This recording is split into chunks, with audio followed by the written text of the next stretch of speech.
Hi masters మరియు మీకోసం ఛానల్కి స్వాగతం సుస్వాగతం. ముందుగా మన జగద్గురువైన బ్రహ్మర్షి పితామహ పత్రిజీ గారికి, మన గురుమాతకి నా ఆత్మ ప్రణామాలు మాస్టర్స్. ఓకే మాస్టర్స్, ప్రతిరోజు మన ఛానల్లోని ధ్యానం, స్వాధ్యాయం, సజ్జన సాంగత్యం జరుగుతుంది మాస్టర్స్.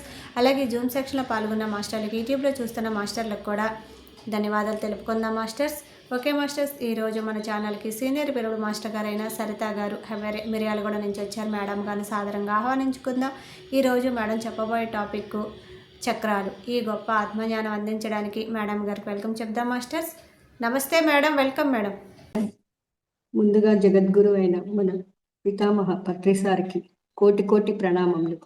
అలాగే ప్రతిరోజు ధ్యానాన్ని జ్ఞానాన్ని అందిస్తున్న తటవర్తి దంపతులకు శతకోటి నమస్కారాలు. అలాగే నాకు ఈ అవకాశం ఇచ్చిన సరితా మేడంకి, ఫర్ యూ ఛానల్ వారికి నమస్కారాలు, ధన్యవాదాలు. ఈరోజు నేను చెప్పే టాపిక్ చక్రాలు. చక్రాలు అంటే ఏమిటి? చక్రాలు ఎన్ని ఉన్నాయి? ఏ చక్ర స్థితిలో ఉన్నవారికి వారి ప్రవర్తన ఎలా ఉంటుంది? చక్రాలు యాక్టివిటీ ఎలా అవుతాయి? చనిపోయిన తర్వాత చక్రాలు స్థితి ఉన్నవారు ఏ లోకానికి వెళ్తారు అనేది దాని గురించి తెలుసుకుందాం మాస్టర్స్. లోకంలో చక్రాల గురించి చెప్తూనే ఉంటున్నారు మాస్టర్స్. చక్రాలు ఎట్లా యాక్టివిటీ చేసుకోవాలి అని అంటారు. సొసైటీలో కూడా కొంతమంది చక్ర ధ్యానాలు చేయిస్తున్నారు. చక్రాలు 7: మూలాధార, స్వాధిష్టాన, మణిపూర్వక, అనాహత, విశుద్ధ, ఆజ్ఞ, 7వది సహస్రారం.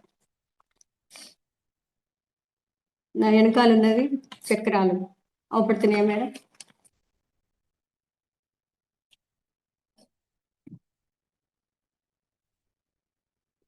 చక్రాలు అంటే 7, అంటే 6 చక్రాలు. మూలాధార చక్రం ఫస్ట్ది, 7వది సహస్రారం. మూలాధారం ఫస్ట్ చక్రం గురించి చెప్పుకుందాం మాస్టర్స్. మూలాధారం అంటే మూలము ప్లస్ ఆధారము. ఇక్కడ శరీరానికి ఎక్కువ ప్రాముఖ్యత ఇవ్వబడింది. శరీరంతో పాటు వచ్చిన కుటుంబ సభ్యులు, తల్లి, తండ్రి, కొడుకు, కూతురు, సంసారంతో పాటు ఎక్కువ ఆసక్తి కనపరుస్తారు. ఈ మూలాధార చక్రంలో బాగా సంపాదించి బాగా ఎంజాయ్ చేయడానికి ప్రాముఖ్యతనిస్తారు. ఈ మూలాధార చక్ర స్థితిలో ఉన్న వాళ్ళు పూజలు, ప్రార్థనలు చేస్తూ ఉంటారు. వీరిని తమగుణంలో ఉన్నవారిగా మనం చెప్పుకోవచ్చు. ఈ తమగుణంలో సుమారు 100 నుంచి 150 జన్మలు దాకా తీసుకుంటారు. ఈ తమోగుణం నుంచి 100 నుంచి 150 జన్మలు ఉంటాయన్నమాట. 100 నుంచి 150 జన్మలు ఎత్తితే గాని చక్రస్థితికి వాళ్ళు చేరుకోలేరు. అందుచేత గుర్తుపెట్టుకోండి, ఊరికే చక్ర ధ్యానంలో కూర్చుంటే 150 జన్మల్లో వచ్చే మార్పు గంటలోనే వస్తుంది. ఎలా వస్తుంది? అసంభవం. వాళ్ళు చెప్పడానికి అర్థం లేదు. వీడు మార్పు వచ్చేసింది అని అనుకుంటారు. ప్రవర్తన చూస్తే మామూలుగానే ఉంటుంది, ఏ మాత్రం మార్పు రాదు. స్వాధిష్టానం. అలాగే స్వాధిష్టాన చక్రం గురించి పత్రి గారు ఏం చెప్పారంటే, స్వ ప్లస్ అధిష్టానం. మనస్సుతో చక్రం గురించి పత్రి గారు ఏం చెప్పారంటే, స్వ ప్లస్ అధిష్టానం, మనసుతో సంబంధం. ఇది మనోస్థితి. స్వ అంటే నేను అన్నది, అధిష్ఠించి ఉంటున్నది అన్నారు. ఈ చక్రస్థితిలో ఉన్నవారు అన్నిటికీ నేను నేను అనే, నాకు అనే ప్రస్తావన ఎక్కువగా కనిపిస్తుంది. ఇక్కడ నేను హిందువు, నేను క్రిస్టియన్, నేను ముస్లిం, నేను మంత్రిని, నేను ఎమ్మెల్యేని, నేను ప్రెసిడెంట్ని, నేను బిజినెస్ మ్యాన్ని, నేను డాక్టర్ని, యాక్టర్ని అని అంటుంటారు. శత్రువు, వాడు శత్రువు, వీడు కాపు, వాడు కమ్మ, వీడు రెడ్డి, అలా నేను అనే భావంతో ఉంటారు. వీళ్ళకు ఎంతసేపు వాళ్ళ గురించి, వాళ్ళ గొప్ప గురించి, వాళ్ళ కులం గురించి, వాళ్ళ మనస్తత్వం గురించి వాళ్ళు గొప్పగా చెప్పుకుంటూ ఉంటారు. పూజలతో పాటు స్తోత్రాలు కూడా చదువుతూ ఉంటారు. కర్మలు కూడా చేస్తూ ఉంటారు. కొన్ని పాపకర్మలు, కొన్ని పుణ్యకర్మలు. ఇలాంటి లక్షణాలు ఉంటే చక్రస్థితిలో ఉన్నాడు అని అర్థం. వీరు రజోగుణంలో ఉంటారు. ఈ స్వాధిష్టాన చక్రస్థితిలో తరువాత చక్రస్థితి చేరుకోవాలంటే 100 నుంచి 150 జన్మలు పడుతుంది. అంతేకాని ఊరికే చక్ర ధ్యానం చేసినంత మాత్రాన ఒక్కసారిగా మారిపోరు. మణిపూరక. తరువాత మణిపూరక చక్రం అంటే మణి ప్లస్ పూరక. పత్రి గారు ఏం చెప్పారంటే లోపల ఖాళీ కానీ పైన మెరుస్తుంది. బుద్ధితో సంబంధం అంటే బుద్ధి స్థితి అంటారు. వీళ్ళు పండితులు, ప్రొఫెసర్లు, పిహెచ్డీలు, సంగీత కళాకారులు, సైంటిస్టులు ఇలాంటి వారు. వీళ్ళందరూ మణిపూరక స్థితిలో ఉన్నవాళ్ళు. అంటే 250 నుంచి 300 జన్మల దాకా ఉన్నవాళ్ళు. లేకపోతే ఈ స్థాయికి రారు. 300 జన్మలు దాటితే గాని మణిపూరక స్థితి అనేది స్థాయి అనేది వస్తుంది. వీరు సాటిక గుణంలో ఉంటారు. బుద్ధి వికసించడం వల్ల పాండిత్యం ఉంటుంది. ఉపన్యాసాలు చెబుతుంటారు, కథలు, కవితలు రాస్తారు, పిహెచ్డీలు అవుతారు. వీళ్ళు మంచి కర్మలు చేస్తారు, సేవలు చేస్తారు, పూజలు, స్తోత్రాలు, జపాల్లోకి వస్తారు, జపాలు కూడా చేస్తూ ఉంటారు. ఇలాంటి స్థితి ఉన్న వాళ్ళు పుణ్యకర్మలే చేస్తుంటారు. ఈ పుణ్యకర్మలు చేయటం వలన ఈ మణిపూరక చక్ర స్థితిలో సుమారు 50 నుంచి 100 జన్మల దాకా తీసుకుంటారు. చనిపోయిన తర్వాత ఈ మూలాధార స్వాధిష్టాన చక్ర స్థితిలో ఉన్న వాళ్ళు భువర్లోకం చేరుకుంటారు. అక్కడి నుంచి జనాలోకం వెళ్ళి మళ్ళీ జన్మ తీసుకుంటారు. కానీ ఎవరైతే మణిపూరక చక్ర స్థితిలో ఉంటారో వాళ్ళు సువర్లోకం చేరుకొని జనాలోకం వెళ్ళి భూమి మీదకు తిరిగి వస్తారు. అంటే ఈ మూలాధార స్వాధిష్టానం మణిపూరక చక్రాల్లో ఉన్న వాళ్ళంతా కూడా జనాలోకం వరకే చేరుకోగలుగుతారు. కానీ అంతకు మించి వెళ్ళలేరు, అంటే జనాలోకం దాటలేరు. కానీ దీనికి మించిన చక్రస్థితిలో ఉన్న వాళ్ళు జనాలోకం దాటి ఉన్నత లోకం చేరుకుంటారు. అనాహత చక్రం. అనాహత అంటే సైలెంట్ గా ఉంటూ సాధన చేసుకుంటారు. వీరికి ఇంకొకళ్ళ గొడవ ఉండదు. వీళ్ళు విశుద్ధ చక్ర స్థాయికి కూడా వస్తారు.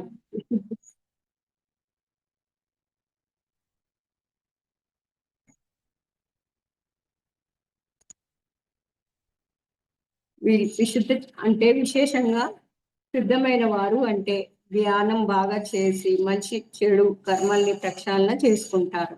అంటే శుద్ధి చేసుకుంటారు. అంటే అన్ని కర్మలు ప్రక్షాళన చేసుకుంటారు. అంటే శుద్ధి చేసుకుంటారు. అంటే అన్ని కర్మలు శుద్ధమైనట్లే. వీళ్ళు నిస్వార్థంగా సేవలు చేస్తారు. ఒక రకంగా చెప్పాలంటే వీరు పరిసాత్విక స్థితిలో ఉన్నవారు. సాత్వికంలో కూడా 3 స్టేజ్లు ఉంటాయి: సాత్వికము, పరిసాత్వికము, మహాపరిసాత్వికము. మహాపరిసాత్వికాన్ని శుద్ధ సాత్వికం అని పత్రిసార్ చెప్తూ ఉంటారు. మరి అలా నిస్వార్థంగా జీవిస్తూ గొప్ప సేవలు చేస్తూ చనిపోయిన తర్వాత జనాలోకం దాటి మహాలోకాన్ని చేరుకుంటారు. అంటే విశుద్ధ చక్ర స్థాయికి వచ్చిన వాళ్ళు మహాలోకం చేరుకుంటారు. ఆజ్ఞా చక్రం. ఈ ఆజ్ఞా చక్ర స్థితి అంటే ధ్యానంలో పరాకాష్ఠకు చేరుకున్న వాళ్ళు. కర్మలన్నీ పూర్తిగా శుద్ధమవుతాయి. వీళ్లకు ఎన్నో అనుభవాలు వస్తాయి. అతీంద్రియ శక్తులు పూర్తిగా పొందుతారు. త్రికాల జ్ఞానులు అవుతారు. త్రిలోక సంచారులు అవుతారు. జ్ఞానం ద్వారా దివ్య దృష్టి సంపాదించుకుంటారు. థర్డ్ ఐ అంటే దివ్య చక్షువు అంటే 3వ కన్ను ఇక్కడ యాక్టివ్ అవుతుందని గుర్తుపెట్టుకోండి. ఆజ్ఞా చక్ర స్థాయికి చేరుకున్న వాళ్ళకి దివ్య దృష్టి కలుగుతుంది. అంటే థర్డ్ ఐ కలుగుతుంది. దాంతో కంటికి కనిపించనివి కూడా చూడగలుగుతారు. సామాన్యులు తెలుసుకోలేనివి ఎన్నో తెలుసుకుంటారు, ఎన్నో వింటూ ఉంటారు. ఇన్ని శక్తులు ఉన్నా, సిద్ధులు ఉన్నా వీరికి సత్యం అనుభవంలోకి రాదు. ఒక రకంగా చెప్పాలంటే వీళ్ళు మహాపరిసాత్విక గుణంలో ఉన్నవారు అని చెప్పుకోవచ్చు. అంటే శుద్ధ సాత్విక గుణంలో ఉన్నారని చెప్పుకోవచ్చు. ఆజ్ఞా చక్రస్థితి అంటే వీరు ధ్యానం చేయడం వల్ల, అంటే తపస్సు చేయడం వల్ల తపోలోకం అంటే బ్రహ్మలోకం చేరుకుంటారు. సహస్రారం. వీరు ఒక రకంగా కీటకం భ్రమరంగా మారినట్టే, అంటే మానవుడు మాధవుడిగా మారినట్లే. వీరు ఆధ్యాత్మిక సేవలు చేస్తారు. మనం పత్రికని ఉదాహరణగా తీసుకోవచ్చు. వీరు ఆత్మ సేవలు ఎక్కువగా చేస్తుంటారు. ఆత్మకే ప్రాముఖ్యం ఇస్తారు. ఈ సహస్రారంలో ఉన్నవారు ఆత్మకు తప్ప ఇంకో ప్రస్తావన గోల ఉండదు. పత్రికని చూస్తే ఇవి మీకు అర్థమవుతుంది. అందరికీ ధ్యానాన్ని బోధిస్తారు, జ్ఞానాన్ని అందిస్తారు. వీళ్ళకి అదే పని. ఈ చక్రస్థితిలో ఉన్న వాళ్ళు మెల్లిమెల్లిగా పూర్ణాత్మలు అవుతారు.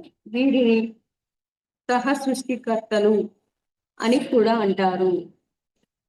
ఈ సహస్రార స్థితిలో ఉన్నవారు ధ్యానం ద్వారా సత్యం అనుభవంలోకి తెచ్చుకుంటారు. కాబట్టి మీరు సత్యలోకం చేరుకుంటారు. అందుచేత తెలుసుకోండి, మీరు ఎంత ఎక్కువ ఆత్మగా అన్నట్టుగా జీవిస్తారో మీరు అంత ఎదుగుతున్నట్టు లెక్క. మీ జ్ఞానం అంత పెరుగుతున్నట్టు లెక్క. అందుచేత ముందు మీరు అది చూసుకోండి. అత్రి గారు ఏం చెప్తున్నారంటే, మీరు ఆత్మ అన్నట్టుగా 50% దేహంగా 50% అన్నట్టుగా ఆత్మగా అన్నట్టుగా జీవించండి అంటారు. అలా మెల్లిమెల్లిగా నేను ఆత్మ అనే 60% దేహం, దేహం అని 40% పెంచుకోండి. అలా మీ సాధన పెరుగుతూ ఉంటే ఆత్మస్థితి పెరుగుతూ ఉంటుంది. 80% ఆత్మగా ఉంటే 90%, ఆఖరికి 100% అలా పెంచుకుంటూ పోతే మనం ఆత్మస్థితిలోకి వస్తాము అని చెప్తారు. చక్రము అంటే భ్రమణం అని తెలుసుకోవాలి. మానవుడు కొన్ని జన్మలు ప్రతి చక్రస్థితిలో జీవిస్తూ ఉంటారు, మరణిస్తూ ఉంటాడు, మరలా జీవిస్తూ ఉంటాడు, మరలా మరణిస్తూ ఉంటాడు. అంటే పునరపి జననం, పునరపి మరణం అన్నట్లుగా ఉంటుంది జీవితం. చివరకు చక్రాస్థిత స్థితి అంటే సహస్రార స్థితి చేరుకుంటాడు, అంటే సత్యలోకం చేరుకుంటాడు. మరలా భూమి మీదకు రాడు, అంటే వారికి ఇక జన్మలు ఉండవని తెలుసుకోవాలి. అందుచేత ఆజ్ఞాచక్రం దాకా వచ్చినా కూడా మళ్ళీ భూమి మీద జన్మ తీసుకోవాల్సిందే. అంటే చక్రాల్లో ఉన్న వాళ్ళు అలా భ్రమణంలోనే ఉంటారు. అందుచేత గుర్తుపెట్టుకోండి, ఊరికే కాసేపు ధ్యానం చేస్తే మీ చక్రం ఉత్తేజితం అయిపోదు, దానికి ఎన్నో జన్మలు పడుతుంది. అందుచేత మీ ఎదుగుదల మీ ప్రవర్తన బట్టి చూసుకోండి. అంతేకాని నెత్తి మీద ఏదో గురగురలాడితే చక్రం యాక్టివేట్ అయినట్టు కాదు. ఏది ఏమైనా మన స్థాయి, మనం చేసే పనులను బట్టి, సేవల్ని బట్టి ఉంటుంది. అందుకే ప్రతిసారి ఆత్మ సేవలు చేయమంటారు. ఎందుచేతనంటే కంటికి కనపడేది ఇస్తే మీరు విశుద్ధ చక్ర స్థాయికి చేరుకున్న వారు అని తెలుసుకోండి. డబ్బు, దానం, అన్నదానం, వస్త్రదానం లాంటివి విశేషంగా చేస్తున్నాం అంటే నువ్వు విశుద్ధ చక్ర స్థాయికి చేరుకున్నట్లు, అంటే మహాలోకం వెళ్ళగలుగుతారు. కానీ కంటికి కనపడింది అంటే ఆత్మజ్ఞానం ఇస్తే ఆజ్ఞా చక్ర స్థాయికి చేరుకున్న వారు అన్నమాట. వారు తపోలోకం చేరుకుంటారు. అలా మెల్లిగా సత్యాన్ని అంటే ఆత్మను అనుభవంలోకి తెచ్చుకుంటే, అంటే నేను ఆత్మ అన్నట్టుగా జీవిస్తే సహస్రార స్థితికి చేరుకున్నా వాళ్ళ కింద లెక్క. వారు సత్యలోకం చేరుకుంటారు. వీరు ఏ పని చేసినా ఆత్మపరంగానే ఉంటుంది, ఆత్మకు లాభంగానే కలిగించే విధంగా ఉంటుంది. అందుచేత ప్రతి ఒక్కరూ ఆధ్యాత్మికంగా ఎదగాలి.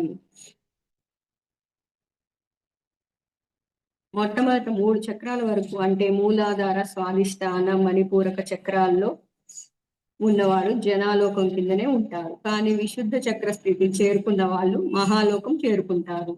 ఆజ్ఞా చక్ర స్థాయికి చేరుకున్న వారు వాళ్ళు తపోలోకం చేరుకుంటారు. సహస్రార స్థితికి చేరుకున్న వాళ్ళు సత్యలోకం చేరుకుంటారని తెలుసుకోవాలి. నేను ఎవరు? మరణించటం అంటే దేహాన్ని వదిలిపెట్టడం. ఎంత విచిత్రం అంటే అప్పటిదాకా నేను అని భావించిన దేహాన్ని వదిలిపెట్టడం. ఆ దేహమే నేను, అదే శాశ్వతం అని దేహానికి ప్రాముఖ్యత ఇచ్చిన చివరకు ఆ దేహాన్ని వదిలి పెట్టుకోవాల్సిందే. ఆ దేహంను నేను అనుకుంటూ ఆ దేహం కోసమే ఎంతో కష్టపడతారు, ఎంతో సంపాదిస్తారు, ఎన్నో సమకూర్చుకుంటారు. అంతేకాదు అవన్నీ సంపాదించడానికి ఎన్నో తప్పులు, పాపాలు చేస్తూ ఉంటారు, చేయకూడని పనులు చేస్తుంటారు. మరి ఇన్ని పాపాలు ఎందుకు మూట కట్టుకుంటున్నారు అంటే దేహం కోసమే కదా. ఇన్ని పాపాలు ఆ దేహం కోసం మూట కట్టుకొని చివరికి ఆ దేహాన్ని చివరి వరకు దేహం కాలి బూడిదైపోతుంది. కానీ దేహం కోసం చేసిన పాపాలు మాత్రం కూడా వస్తాయి. ఎంత విచిత్రమో చూడండి. దేహాన్ని సుఖపెట్టడం కోసం అందంగా అలంకరించుకుంటాము, గొప్పగా ప్రదర్శించుకుంటాము, ఎంతో కష్టపడతారు. అంతేకాదు నేను అందంగా ఉన్నాను అంటారు, అదే తాను అన్నట్లు నేను అంటారు. మగవారైతే సూటు బూటు వేసుకుంటారు, ఆడవాళ్ళైతే పట్టు చీరలు కట్టుకొని డెకరేషన్ చేసుకుంటారు, అద్దం ముందు నుండి బయటికి రారు. పైనుంచి కింద వరకు మ్యాచింగ్లు అని గోల్డ్ నెయిల్ పాలిష్లు అని మళ్ళా ఎక్కడ తేడా రాకుండా తేడాలకి లిప్స్టిక్ అని వేసుకుంటారు. ఏం మామూలుగా ఉంటే సరిపోదా, ఐబ్రోస్ ఇలా ఒక్కొక్కటి గంటన్నర అద్దం ముందల చూసుకుంటూ ఉంటారు. ఏమైనా లోపం ఉంటే మళ్ళా విగ్గులు పెడతారు, లేకపోతే రంగులు వేస్తారు.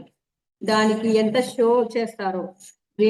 దేనికి అంటే ఈ దేహానికి ఎందుకు అంటే నేను అనే భావం ఉన్నది కాబట్టి మనం చివరి వరకు దేహం ఉంటుందా అంటే ఉండదు. ఎంత విచిత్రం.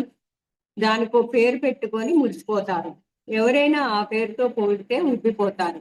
విమర్శిస్తే చాలా బాధపడిపోతారు. తిడితే స్థిమితంగా ఉండదు. తిడితే తిట్టుకున్నారులే అని వదిలేస్తారా? తిరిగి 4 తిడితే గాని మనశ్శాంతి ఉండదు. ఆ దేహం చూసుకుంటూ వాడు వేరు నేను వేరు అని భావిస్తూ ఉంటారు. ద్వేషించటం, అసూయ పడటం, వాళ్ళని శత్రుత్వం పెంచుకోవటం, కక్షలు సాధింపులు ఇవన్నీ ఎందుకు జరుగుతున్నాయి? ఈ దేహం కోసమే. ఈ దేహాన్ని చూసుకునే. మరి నీతో అంటే ఆత్మతో ఆ దేహం ఉంటుందా అంటే ఉండదు. చివరకు వదిలేస్తారు. ఉన్నంత కాలం దేహం శాశ్వతం అన్న భావనతోనే ఉంటారు. ఆలోచించండి, శాశ్వతంగా ఉందని దేహం కోసం ఇంత ఆరాటం దేనికి? అందుకే ధర్మరాజును యక్షుడు అని అన్నింటికంట అన్నిటికంట విచిత్రమైనది ఏది అని ప్రశ్నించినప్పుడు ధర్మరాజు చెప్పాడు, తమపై వారు ఎంతో మంది పోవడం అందరూ చూస్తున్నారు, కానీ తాను మటుకు శాశ్వతంగా ఉంటాను అనుకుంటూ ఆ భ్రమలో బ్రతుకుతూ ఉంటారు. ఇదే నాకు ఆశ్చర్యం కలిగించే విషయం అని చెప్తాడు. మరి ఎంతమంది పోతున్నా సరే తానేదో శాశ్వతం అని అనుకుంటాను. ఇది ఆశ్చర్యకరమైన విషయం. మనం కూడా రోజు వింటున్నాం, టీవీల్లో పేపర్లో చూస్తున్నాం, వీడిపోయాడు వాడిపోయాడు అని. కానీ మనం ఏదో శాశ్వతంగా అనుకుంటాం. మీరు గమనించండి, ముసలోళ్ళు అయిపోతేనే పోతారు అనుకుంటారు, కానీ వయసులో ఉన్న వాళ్ళు కూడా, చిన్నపిల్లలు కూడా పోతున్నారు. అందుచేత ఎవరు ఎప్పుడు పోతారో ఎవరికి తెలియదు. ప్రతి ఒక్కరు గుర్తుంచుకోవాలి. వదిలేసే దేహం కోసం ప్రతి ఒక్కరికి ఎంత ఆరాటమో ఆలోచించండి. మరి ఇప్పుడు మనం ఏం చేయాలి? రమణ మహర్షి చెప్పినట్టు ఎవరైనా సరే మొదట మనం ఎవరు అన్నది తెలుసుకోవాలి. ఇది తెలుసుకోవడానికి మీ లైఫే, తెలుసుకోకపోతే మీ లైఫే వేస్ట్. మీరు ఏం చేసినా వేస్ట్, ఏం సాధించినా వేస్ట్, ఎంత సాధించినా వేస్ట్, ఎన్ని గొప్ప కార్యాలు చేసినా వేస్ట్, ఎన్ని ఘనకార్యాలు సాధించినా వేస్ట్. అందుచేత మొదట నువ్వు ఎవరు తెలుసుకోవాలి. ఇదే పత్రిక కూడా చెప్తున్నారు. అర్థం అవడం కోసమే పత్రి గారు మరణించక ముందే మరణించాలి అని అంటారు. ఎవడైనా మరణిస్తే కానీ దానికంటే ముందే మరణించాలి. అంటే మనం మరణించక ముందే మరణించాలి. అంటే మరణం తర్వాత ఏం జరుగుతుంది అనేది తెలుసుకోవటమే మరణించక ముందే మరణించాలి అని అర్థం. ప్రతి ఒక్కరికి ఈ దేహాన్ని వదిలేస్తామని తెలుసు, చనిపోతామని తెలుసు. అప్పుడు ఈ దేహాన్ని తగలబెడతారు లేదా కప్పబెడతారు. కానీ దేహం తగలబెట్టినా కప్పబెట్టినా మీరు అంటే ఆత్మ ఉంటుందన్న సంగతి తెలుసుకోవాలి. ఈ విషయం ఎంత అవగాహన ఉంటే మీరు జీవితంలో అంత లాభం పొందుతారు. అందుకే చనిపోయిన తర్వాత ఏం జరుగుతుందో నేను చెప్పడం జరిగింది. ఎందుచేతనంటే ఈ దేహం అన్నది మనకు ఆ పరమాత్మ అంటే ఆ సృష్టికర్త ఇచ్చినటువంటి ఒక ఉపకరణం మాత్రమే. దీన్ని ఉపయోగించుకోవడానికి ఇవ్వబడింది. ఈ దేహం నేను అనుభవించడానికే కాదు, దీన్ని ఉపయోగించుకోవడానికి ఒక రమణ మహర్షి లాగా, ఒక వివేకానందుని లాగా, యోగి లాగా, వేమన లాగా, బుద్ధుని లాగా ఉపయోగించుకోవాలి. అలా ఉపయోగించుకోవడానికి ఇవ్వబడింది మొదట తెలుసుకోవాలి. అంతేకాని ఈ దేహం నేను అని అనుకుంటే నువ్వు పప్పులో కాలేసినట్టే. అందుకే పెద్దలు ఈ ఉపమానాన్ని చెబుతారు. గాలిలో ఉంచిన ధాన్యం ఉపయోగించకపోతే పనికి రాకుండా పోతాయి. అలాగే మనకు ఇవ్వబడిన శరీరాన్ని, జ్ఞానాన్ని సంపాదించడానికి ఉపయోగించుకోకపోతే ముసలివాడిపై పనికి రాకుండా పోతాము అని అన్నారు. భౌతిక శరీరాన్ని పనికిరాని పరికరంగా తయారు చేయకూడదు. అంటే ఆ శరీరాన్ని జీవితకాలం ఉపయోగించుకున్న పరలోకాలకి ఆత్మకు ఏమాత్రం ఉపయోగపడకపోతే ఆ భౌతిక శరీరం పనికిరాని పరికరంగా అనుకుంటారు. మాణిక్యేశ్వరి మాత ఏమన్నారంటే, మీ భౌతిక శరీరాన్ని మీకు ఇవ్వబడిన బహుమతిగా భావించండి. దానిని పనికిరాని పనులకు ఉపయోగించకండి. మీకు అంటే ఆత్మకు లాభం కలిగించే పనులు చేయించండి అన్నారు.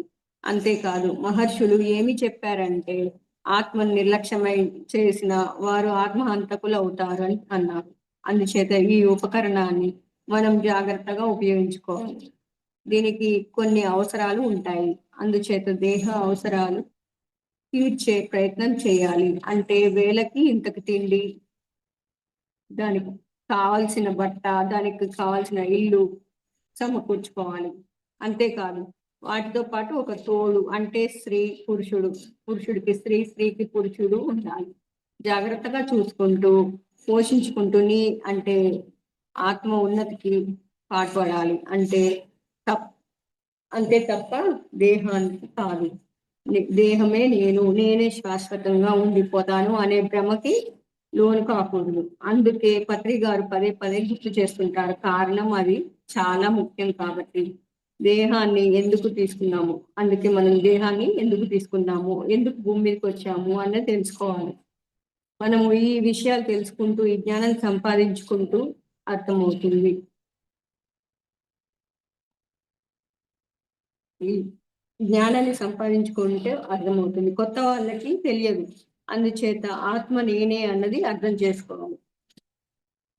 శాస్త్రాలు ఎన్ని చెప్పినా ఏమి చెప్పినా వాటిని అనుసరించాలి. అదే కదా పత్రిక చెప్తున్నారు, వశిష్ఠులు వారు చెప్తున్నారు, భగవద్గీతలో చెప్పబడింది. ఎంతసేపు ఈ సృష్టి అన్నది పరమాత్మది అన్న విషయం మనం తెలుసుకోవాలి. చనిపోయిన తర్వాత, అంటే దేహం వదిలిన తర్వాత ఆత్మకు ఏమవుతుందో తెలుసుకోవాలి. నేను ఎప్పుడు 3 పాయింట్స్ చెప్తుంటాను. మనం ఎక్కడ ఉన్నాము అంటే ఈ స్థితిలో ఉన్నాము, అంతేకాని ఈ ఊళ్ళోనా, ఈ జిల్లాలోనా, ఈ రాష్ట్రంలోనా, ఈ దేశంలోనా, లేకపోతే ఈ భూమి మీదనా కాదు, ఈ సృష్టిలో ఉన్నాము అన్న సంగతి తెలుసుకోవాలి. ఇంకొకటి గుర్తుపెట్టుకోవాలి, ఈ సృష్టిని సృష్టించిన సృష్టికర్త ఒకడు ఉన్నాడు. ఇది కూడా మనం మర్చిపోకూడదు. 3వ పాయింట్ ఏమిటంటే, ఈ సృష్టి సాఫీగా నడపటానికి ఆ సృష్టికర్త కొన్ని నియమాలు, అంటే ధర్మాలు, సిద్ధాంతాలు ఏర్పాటు చేశారు. దానికి అనుగుణంగా మనం జీవించాలి. ఈ 3 మనం ఎప్పుడు మర్చిపోకూడదు. ఈ దేహం మనకి ఇవ్వబడిన ఒక ఉపకరణం మాత్రమే. కారణం మనం ఆత్మలం మనం రూపం లేకుండా మొదట తల్లి గర్భంలో నుండి ప్రవేశించాం. 9 మాసాలు పూర్తయ్యాక రూపంతో భూమి మీదకు వచ్చాము.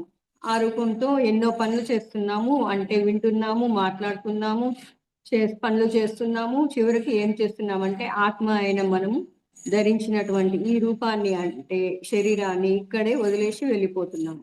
అందుకే ఈ దేహం నేను కాదు, నాకు పరమాత్మ ఇచ్చినటువంటి ఉపకరణం మాత్రమే అని నువ్వు తెలుసుకుంటే నీ జీవితంలో ఎన్నో సమస్యలు పరిష్కారం అవుతాయి.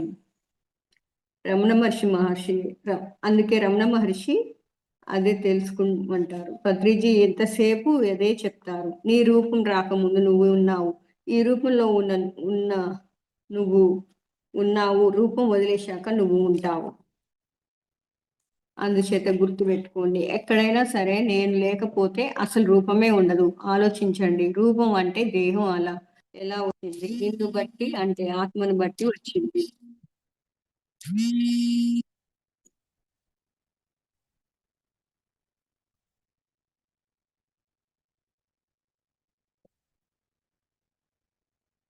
ఈ రూపం అంటే దేహం ఆ సృష్టికర్త ఇచ్చినటువంటి అద్భుత వరం.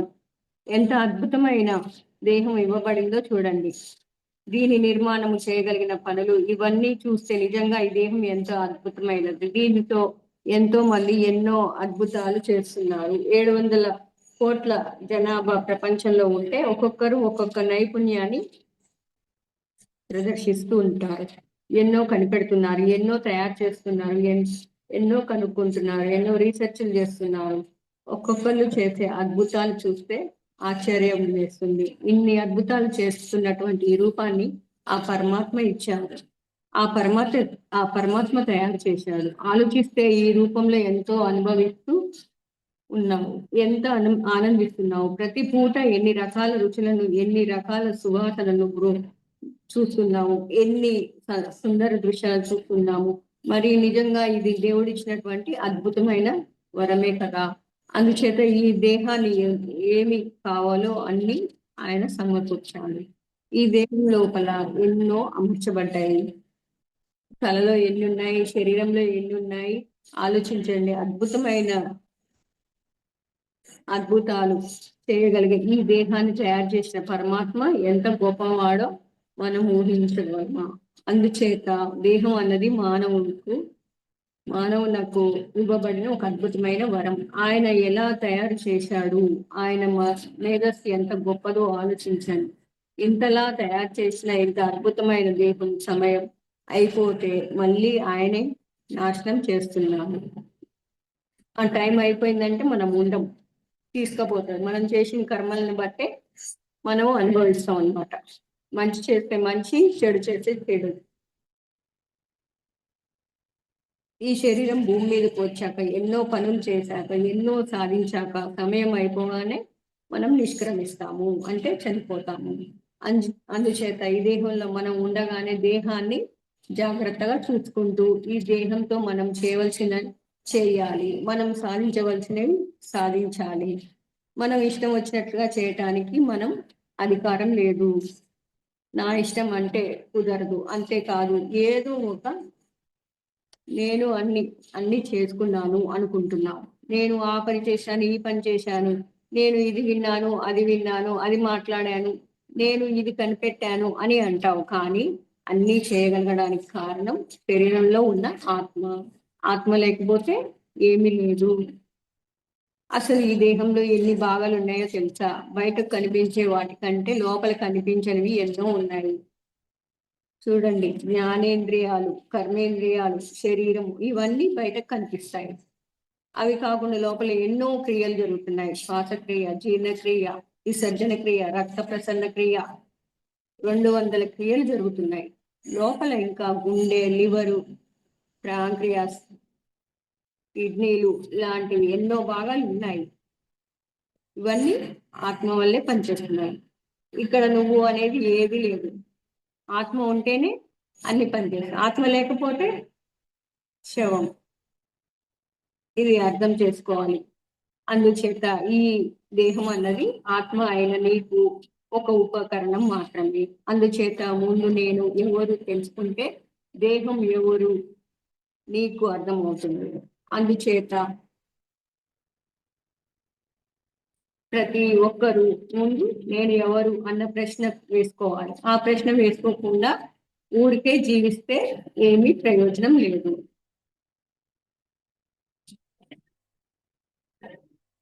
ఎలా తెలుస్తుంది అంటే భగవద్గీతను బట్టి కూడా తెలుస్తుంది. జాతస్య హి ధ్రువో మృత్యువు ధ్రువం జన్మ మృతస్య చ తస్మాత్ పరిహర్యాదే నత్వం శోచితుమర్హసి. ఏ విధంగా చూసినా జన్మించిన వాడికి చావు తప్పదు, చనిపోయిన వాడికి జన్మం తప్పదు. అనివార్యమగు ఈ విషయం గురించి శోధించక తప్పదు. అంటే పుట్టినవాడు చనిపోక తప్పదు, చనిపోయిన వాడు పుట్టక తప్పదు. శ్రీకృష్ణుల వారు స్పష్టంగా చెప్పారు. చనిపోయిన వాడు మరలా పుట్టడం తప్పదు అన్నారు. అంటే చనిపోయాక మళ్ళా పుట్టుక అనేది ఉన్నది. మరి ఇక్కడ చూస్తే శరీరం బూడిదైపోతుంది. బూడిదైపోతే ఇంకా ఏమైనట్టు? ఏమీ లేనట్టు. బూడిదైన శరీరాన్ని చూసి నువ్వు అవుతే మరలా ఎలా వస్తావు? అందుచేత ఉండేది ఆత్మ కాబట్టి నువ్వు ఆత్మ అని అర్థం చేసుకోవాలి. ఆత్మ నువ్వు కాబట్టి శరీరాన్ని కాల్చేసిన మళ్ళా నువ్వు కొత్త శరీరం తీసుకుంటావు. అంటే ఈ శ్లోకాన్ని బట్టి నేను ఆత్మను అని అర్థం అవుతుంది. 22వ అధ్యాయంలో శ్లోకం. యదా విహాయ నవాని గృహ్ణాతి నరోపరాని తదా శరీరాన్ని విహాయ జీర్ణాని సంయాతి నవాని దేహి. చిరిగిపోయిన పాత బట్టలు వెళ్ళినప్పుడు మానవుడు కొత్త బట్టలు ఎలా ధరిస్తాడో, అలాగే ఆత్మ అని అయిన నువ్వు పోయాక పాత శరీరాన్ని వదిలేసి కొత్త శరీరాన్ని ధరిస్తావు. ఈ శ్లోకాన్ని బట్టి నువ్వు ఆత్మ అన్నది అర్థమవుతుంది. అలాగే ఇంకొక శ్లోకం, దేహినోస్మిన్ యదా దేహే కౌమారం యవ్వనం జరా తదా దేహాంతర ప్రాప్తి ధీరస్తత్ర నమోస్తుతే. దేహాంతర ప్రాప్తి ధీరస్తత్ర నమోస్తుతే నమోహ్యతే. అంటే మానవ శరీరము బాల్యము, యవ్వనము, వార్ధక్యము అను అవస్థలు ఎలా అనివార్యం కలుగుతాయో ఆ రకంగానే మరణాంతరం మరో దేహం, మరో శరీరం ఉందన్నమాట. అందుచేత ఇంకో శరీరం వచ్చేటప్పుడు ఎందుకు ఏడుస్తావు? నువ్వు ఏమైనా పర్మనెంట్ గా వచ్చావా?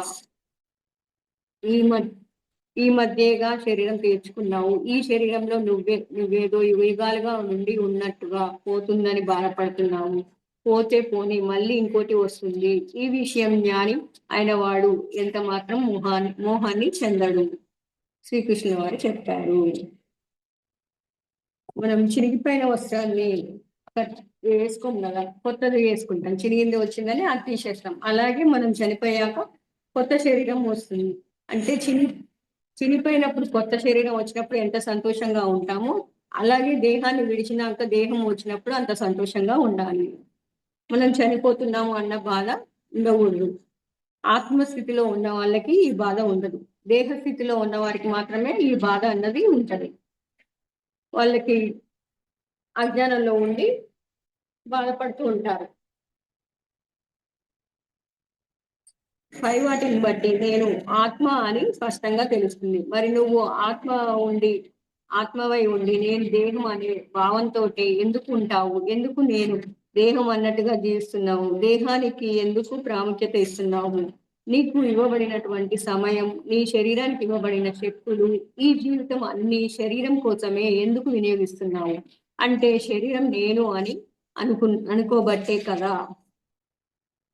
అందుచేత ఎంతసేపు శరీరం కోసమే, అంటే శారీరక సుఖం, శారీరక ఆరోగ్యము, శరీర ఆనందము, శరీర సౌష్టము, శరీరం యొక్క గొప్పతనం, శరీరం గురించే ఆలోచిస్తారు. ఆత్మ గురించి ఆలోచించాడు. శరీరానికే ప్రాముఖ్యత ఇస్తాడు, ఆత్మకి ప్రాముఖ్యత ఇవ్వడు. దీనికి ముఖ్య కారణం మాయ అని చెప్పుకోవచ్చు. అందుచేత మాయ అంటే ఏమిటి, మాయలోంచి ఎలా బయటపడాలి అన్నది తెలుసుకోవాలి. ఈ మాయ గురించి పత్రి గారు అద్భుతంగా వివరణ ఇచ్చారు. దాన్ని ఇప్పుడు మనం తెలుసుకుందాం. మాయ అనే పదానికి పత్రి గారు ఇచ్చిన నిర్వచనం, యమాసా మాయ అన్నారు. యా అంటే ఏదైతే, మా అంటే లేదు, సా అంటే అది, అంటే దాన్ని మాయ అని, సా అంటే అది, అంటే దాన్ని మాయ అని అంటారు. అంటే ఏదైతే లేదు, అంటే దేనికైతే అస్తికత లేదు, దానికి మాయ అని పేరు. గుర్తుపెట్టుకోండి, లేని దాన్ని ఉందనుకోవటమే మాయ. పత్రి గారు ఇంకా ఏం చెప్పారంటే, ప్రపంచంలో నిజానికి రెండు వస్తువులు మాయ. ఒకటి చావు అనే భావన, అంటే చనిపోతాము అనే భావన. రెండవది నేను వేరు, నువ్వు వేరు అనే భావన. ప్రతి ఒక్కళ్ళు అనుకుంటారు నేను వేరు, నా పక్కవాడు వేరు, నా కులం వేరు, నీ కులం వేరు. ఈ భావన కూడా మాయే. మరి దీని నుంచి బయటపడాలంటే ముందు చావు అన్నది ఎక్కడా లేని విషయం అని తెలుసుకోవాలి. ఉన్నదల్లా అంతం లేని రూపాంతరీకరణ, పరిణామ క్రమం, అంటే మారుతూ ఉంటుంది అని తెలుసుకోవాలి. అంతం ఉండదు, అలా మారుతూనే ఉంటుంది. అలా పరిణామం క్రమంలో మార్పులు చెందుతూనే ఉంటుంది. అందుచేత ఎక్కడా చావు లేదు అని తెలుసుకోవాలి. మాయలో నుంచి బయటపడాలి. మరి మాయలో నుంచి బయటపడటం ఎలా తెలుస్తుంది అంటే, మరణించక ముందే మరణించిన వాటి గురించి తెలుసుకోవాలి. మరణంకు ముందే వాటి గురించి తెలుసుకోవాలి. అలాగే అహం బ్రహ్మాస్మి, నేను ఆ బ్రహ్మను, తత్వమసి, నువ్వు అదే, అంటే నువ్వు కూడా దేవుడివే, నువ్వు దేవుడే నేను దేవుడు అని అనుకోవాలి. మమాత్మ సర్వభూతాత్మ అని తెలుసుకున్న వాడే మాయలో నుంచి బయటపడినవాడు. అంతేకాదు, ఎవరైతే దేహభ్రాంతిలో ఉంటాడో వాడు మాయలో చిక్కినవాడు. నేను ఆత్మను, నేను దేహం కాదు అన్న భావం, అన్న జ్ఞానం ఉన్నవాడే మాయలో లేనివాడు. మరి ఈ స్థితి అంటే ఈ భ్రాంతి ధ్యానం ద్వారానే ధ్యానం ద్వారానే ఈ భ్రాంతి తొలగిపోతుంది. ధ్యానం ద్వారానే మమాత్మ సర్వభూతాత్మ అని తెలుసుకుంటాము. మాయలో నుంచి బయటపడతాము. అందుచేత గుర్తుపెట్టుకోండి, జీవుడు మాయలో పుట్టి మాయ జగత్తులో జీవిస్తూ మాయా మర్మం తెలుసుకోలేక తనువులు చాలిస్తున్నాడు. జీవుడు అంటే శరీరం తీసుకున్న ఆత్మ, మాయా జగత్తు అంటే ఏది ఉండనిది, అన్ని కానీ అన్ని ఉన్నట్టుగా ఉంటాయి. గుర్తుపెట్టుకోండి, పత్రి గారు ఏం చెప్పారంటే ఎవరైతే తమో గుణం, రజోగుణం, సాత్విక గుణంలో ఉంటారో వారు మాయలోనే ఉంటారు. ఈ మాయలో నుంచి బయటపడాలంటే 3 గుణాలు దాటాలి. అందుకే నేను ఎప్పుడు చెప్తూ ఉంటాను, అంటే తటస్థాలు ఎప్పుడు చెప్తుంటాను, సాత్విక గుణాన్ని కూడా అధిగమించాలి. ముందు సాత్విక గుణంలోకి రమ్మంటాడు, తర్వాత దాన్ని కూడా అధిగమించాలి, అంటే నిర్గుణంలోకి రావాలి. అందుచేత గుర్తుపెట్టుకోండి, ఎప్పుడైతే మనం శ్వాస మీద ధ్యాస ద్వారా నిర్గుణంలోకి చేరుకుంటామో అప్పుడు మనం మాయలో నుంచి బయటపడతాము. మాయ మనల్ని బంధిస్తుంది, జ్ఞానం ఆ బంధం నుంచి విడిపిస్తుంది. అందుకే పత్రిసారు జ్ఞానం సంపాదించండి అంటారు, ధ్యానం చెయ్యండి అంటారు, ధ్యానం వల్లనే జ్ఞానం అంటారు. అందుచేత జ్ఞానం అన్నది అనుభవము, రోగాల కోసం కాదు, అనుభవాల కోసం. జ్ఞానం సంపాదించుకోవడానికి ధ్యానం అనేది జ్ఞానాన్ని సంపాదించుకోవడం కోసం.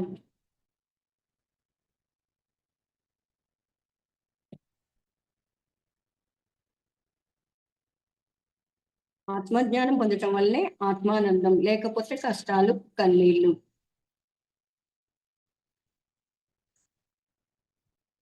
ప్రతిసారు 4 ఆచరించవలసిందే: శ్వాస మీద ధ్యాస, ధ్యానం, దాంతో పాటు సాత్విక ఆహారం తీసుకోమంటారు. ఆత్మజ్ఞానానికి సంబంధించిన పుస్తకాలు చదవాలి. పత్రిసార్ రాసిన పుస్తకాలు, ఓషో, రజనీష్, వివేకానంద వీళ్ళు రాసిన పుస్తకాలు చదవమంటారు. ఆత్మజ్ఞానం బోధించే వారి సాంగత్యం చేయాలి. అంటే మనం ఇప్పుడు చేస్తున్నది మనం ఆత్మజ్ఞానం సాంగత్యమే, అంటే సజ్జన సాంగత్యం. అలాగే మనం చేయవలసినవి ఆత్మసేవలు. ఈ రకంగా చేసినప్పుడు తప్పనిసరిగా ఆత్మజ్ఞానం అవుతాము. నేను ఎవరో తెలుసుకుంటాము. చనిపోయిన తర్వాత గొప్ప గొప్ప లోకాలు చేరుకుంటాము. Thank you madam. ఈ అవకాశం ఇచ్చిన సరితా మేడంకి, ఫర్ యూ ఛానల్ వారికి ధన్యవాదాలు. Thank you. Thank you madam, thank you so much madam. For you మీకోసం మన ఛానల్కి వచ్చి ఎంతో గొప్ప ఆత్మజ్ఞానం అందించిన మాస్టర్లందరికీ, సరితా మేడం గారికి, సుమా మేడం గారికి ధన్యవాదాలు తెలుపుకుందాం మాస్టర్స్. అలాగే ప్రతినిత్యం ఎరుకతోటి ధ్యానం, స్వాధ్యాయం, సజ్జన సాంగత్యం చేద్దాం మాస్టర్స్. అందరి చేత చేయిద్దాం మాస్టర్స్. వైజాగ్కి మెగా పిరమిడ్ రావాలని పరమ గురువుల కోరిక, పత్రి గారి కోరిక, పత్రి మేడం కోరిక. మనమందరం సంకల్ప ధ్యానం చేసి వైజాగ్కి మెగా పిరమిడ్ వచ్చేలా చేద్దాం masters. Thank you masters. Thank you.